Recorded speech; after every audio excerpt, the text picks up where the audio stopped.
ஒரு மாதுளம்பழத்தை எடுத்து அப்படி யாகத்தில் போட்டோடனே எந்த தேவதை வந்து எடுக்குது? அப்படியே எரிஞ்சு புஷ்ஷுன்னு சாம்பலாக போகுது. அப்போ இது எப்படிங்க அங்கே போய் சேருது? நம்ம பார்க்குறோம் இல்லையா, கண்ணால் பார்க்குறோம். இது எப்படிங்க போய் சேருதுன்னா இதுதான் நுட்பம்.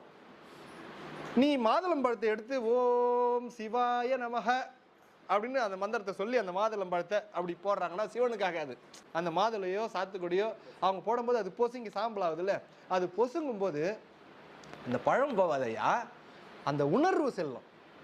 இது உணர்வு. அவர் எதை நினைச்சு எவ்வளோ அவருடைய அன்பு எவ்வளோ கெப்பாசிட்டி அது அந்த தெய்வத்துக்கு போய் சேரும். நீங்க எல்லாருமே சிவ பூஜை பண்றீங்க, எல்லாருமே திருவாசகம் பாடுறீங்க, எல்லாருமே அனுஷ்டானம் பண்றவங்க, எல்லா ஆண்டவனையும் நம்புகிறவர்கள். ஐயா எந்த வேலை வேணாலும் செய்யுங்கய்யா, எல்லா வேலையும் செய்யலாம், தப்பே கிடையாது. சாமியை எடுத்துக்காட்டு. செய்யும் போது சிவனோடு ஒன்றி செய். சிவனலிங்கத்தை கையில வச்சுன்னு பூஜை பண்ணும்போது உன் எண்ணம் எங்க இருந்ததுன்னா அது சிவலிங்க பூஜை ஆக